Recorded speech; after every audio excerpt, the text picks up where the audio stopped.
Hi, everybody. It's Chris Grimm, and this is Deep Work Fast. And this week, I want to talk about a very, very common issue that we seem to have more than ever, which is people saying, I'm exhausted, depleted, sometimes defeated, asking the question, why am I doing this? Why am I putting all this effort and energy out and getting nothing? Really common conversations I have with both men and women all day, every day, whether this is coaching in the workplace or coaching people personally. Seems to be a theme that is it's different than it was in the past. I don't know why, but it seems like it's different. Anyway, I think people are feeling the exhaustion and the depletion in a chronic way. Like it's not going away no matter what people tend to do.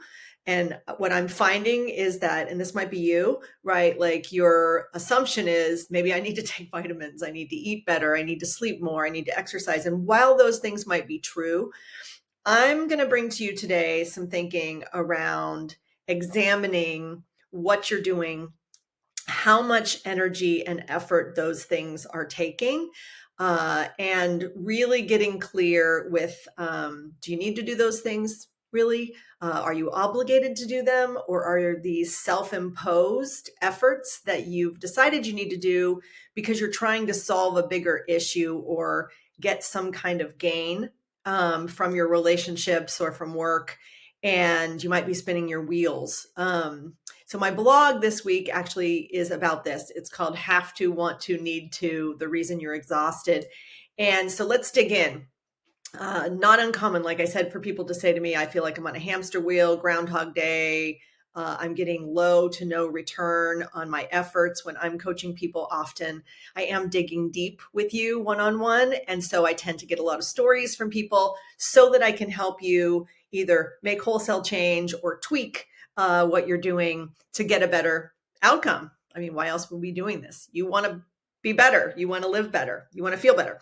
Okay. So the way we do this, I'm going to dive right in, and I highly recommend that you download the blog. It's like a 3-minute read, but it talks more in depth than I'm going to get today on this video about examining the two main ways that we really subconsciously tend to take on things to do, right?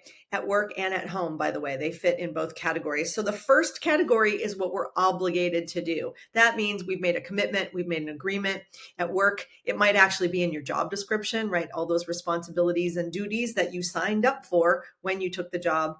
And then overlay on that all the other stuff that happens that we end up doing, either because someone asks us to, they delegate it to us, they tell you to do it, you have to do it, or you are doing it because you need it to supplement all those things, right? So the actual stuff that you're supposed to be doing might be only halfway, right? Things are changing around you. So what tends to happen is that we end up with all this stuff that is either an obligation and a commitment and agreement that we've made with other people that we're going to do, and then this other category. So let's stay in obligations and commitments, because I want you to make sure that you are looking at that objectively.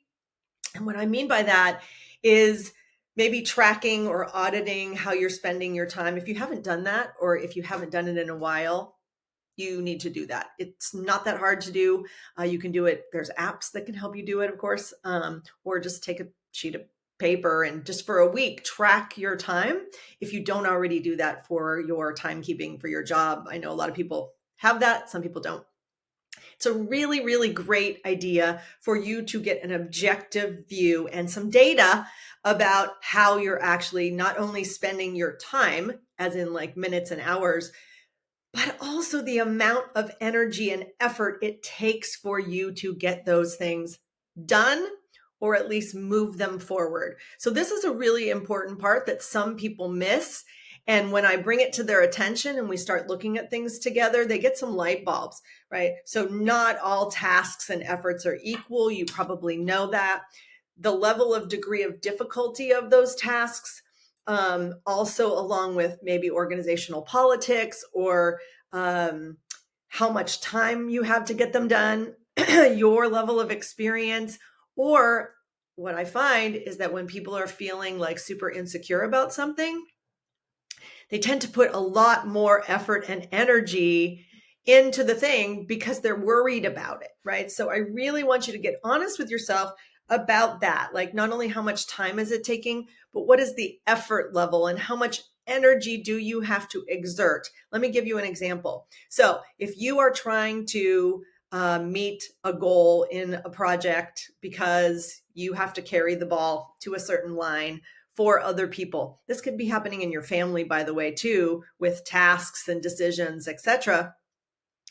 And along with that, you need other people to come along with you. Maybe they have to contribute things so that you can get your thing done, or it's sequenced in a way that you have to track alongside something, or there's politics and there's influence or cross-functional issues, and you need them to at least agree with what you're doing. Whatever the scenario is, the more of those layers of effort that is required, which in real life means the number of conversations you have to have with people, the number of email back and forth, the number of meetings, the amount of process that it takes for you to get the level of, like I said, agreement, or that you're all tracking together. And maybe you're not in a situation where you have a project manager or someone who's kind of conducting the orchestra. If you have to do that yourself, that's a lot of energy. It's a lot of effort, right? And what it creates, this is why we get depleted. So I really want you to think about how many of these things you might have going on, is that your brain and your body's processing it all the time. Like when you try to go to sleep at night, and sometimes even while you're sleeping, your subconscious is still working on all that. So if it's really complicated and or a long-term projects that has lots of moving parts and lots of people who maybe aren't in agreement or alignment around how things work, you're probably carrying a lot of energetic load, is what I call it, as you're thinking about not just what's happening in the current moment, but what's going to happen in the future. And I think in past, you've heard me say this before, we spend a lot of time rethinking what's happened in the past. The amount of energy it takes to do that will completely deplete your personal battery very, very quickly, to the point where if this happens day to day to day, one night of sleep, 2 nights of sleep, a 1 week vacation is not going to refill the battery fast enough for you to keep up with that.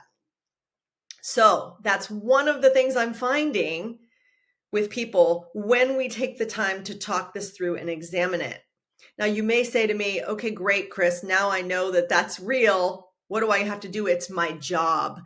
Well, what I find in most cases is that people aren't very efficient with their energy, right? Most of us don't actually think about the amount of effort and energy it takes to do things. In fact, I'm going to say this, I hope it's not you, but chances are there are moments where your energy and your effort that's going out is chaotic. It means you're not intentional. You might not be focused in the way you are strategically interacting with people, so that you have maybe less interactions. Think about this. Wouldn't that be great?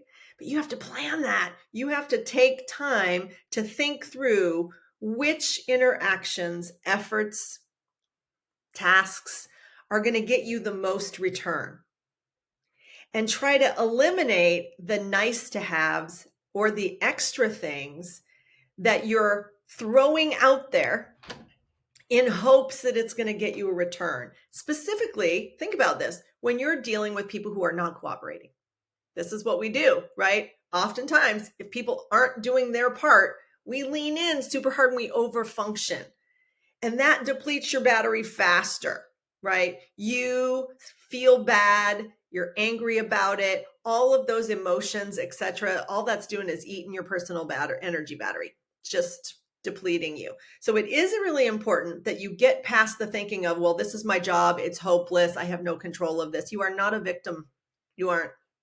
I refuse to take that from anyone. So I know you might be mad at me for it. Stay here though. Please don't turn this off. Listen, because this is going to be really helpful for you. There is a second bucket of things, and it's probably intertwined in what I just described of self-imposed efforts. In other words, you're not obligated. No one's making you. In fact, the other people may not agree that you need to do it. And so they might resist, but you do it anyway because you believe that it's going to get you something. See, Shasti wants you to knock it off too.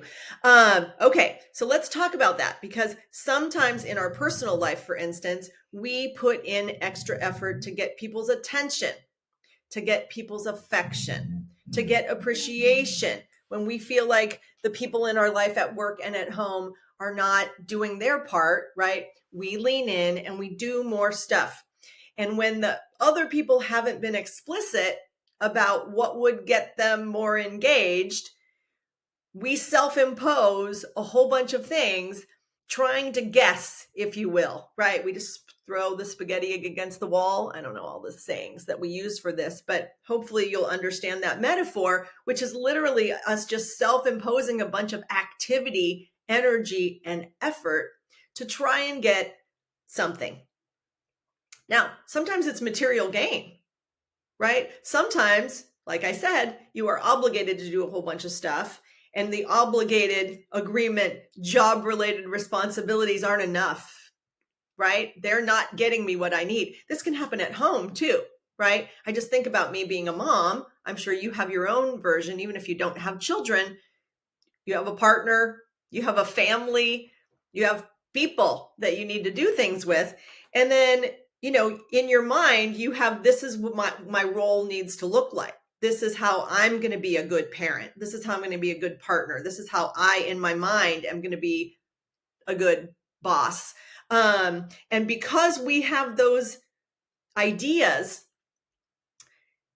in our own mind, that sometimes and often, by the way, this is the key part of this, we don't take time to contract with other people. And I don't mean necessarily like a written contract. I mean that we don't always take the time to agree, sometimes revisit that, edit our agreements with each other so that we are clear, what do I need to do to get this outcome? If I need an outcome that is has requirements of the other person, right? I need you to do this, or I need feedback from you. By the way, attention, affection, respect, all of those things that happen in our relationships that we tend to want more of are best when we have some level of agreement with the other people around what it could look and feel like, so that when it happens, we're satisfied. That's why there's books called The 5 Love Languages. And there are team versions of that I use in corporate every day, helping people set ground rules or agreements so that we are explicit with each other around, here's what I need and want. I want to gain this from my energy and effort. What are you looking for outside of the goals, outside of the outcomes, outside of the things that are the most tangible and most likely kind of driving the bigger picture? Inside, in those interactions, our energy and effort is being driven by oftentimes the softer things, right? I need to feel like this is working, and that's going to look and feel like this. Creates tons of misunderstanding, conflict, ruins work and home relationships, mostly because we just are moving so fast and we're so depleted from all the stuff we're doing that we don't take the time to do the few things that actually could solve for the bigger problem, again, which is you being exhausted, depleted, defeated, and maybe not feeling successful anymore. So I've given you a lot here, but I want to just make sure we're anchored into why I'm talking about this and why this is probably timely for you to take the time and examine, with help or without help. Although I do think that if you can find someone objective, not your spouse, not your boss sometimes, to help you sort through, again, what are you obligated to do? What roles are you fulfilling? And are those obligations formalized? Like, do you have to do these things? And by the way, great, get clear on that and do those things well. And then be super clear about what sits outside those obligations and commitments. What is necessary, truly necessary for you to put your time and your energy efforts into so that you can meet the outcomes that either you want, the other people want, that are agreed upon. And another day, I am going to tackle, because a lot of people have been talking to me about corporate politics and all of the other agendas that are going on that rarely are agreed to in the open. I do understand that specifically if you work for a big company, there are tons of those. And often it impacts what I've been talking about today. I do realize that. So I just want you to understand, 27 years I've been coaching people in corporate environments. I completely understand that sometimes we're also extra depleted because of all the other stuff that's swirling around the actual work. So I am going to save that for another day. I want you to start with this foundational work. Take some time. Think about what you're doing at home and at work. And remember, home and work, if you actually work outside the home, are layered on top of each other. So most likely you have stressors and you have all of these obligations and self-imposed energy and effort, and they're all mushed together, right? You have one you.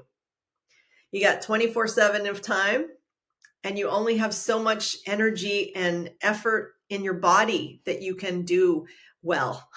So I want to help you get control of that. I want to help you feel like you are contributing. I want you to feel like you're adding value. And I want you to have the life and the work that you actually want, not feel like you're on a hamster wheel or Groundhog Day. So with that, thanks for joining me. I'll see you next week on Deep Work Fast. Don't forget to grab that blog. Do the work. There's questions in there. There's suggestions in there so that you can actually start to impact this, feel better sooner. Okay, bye.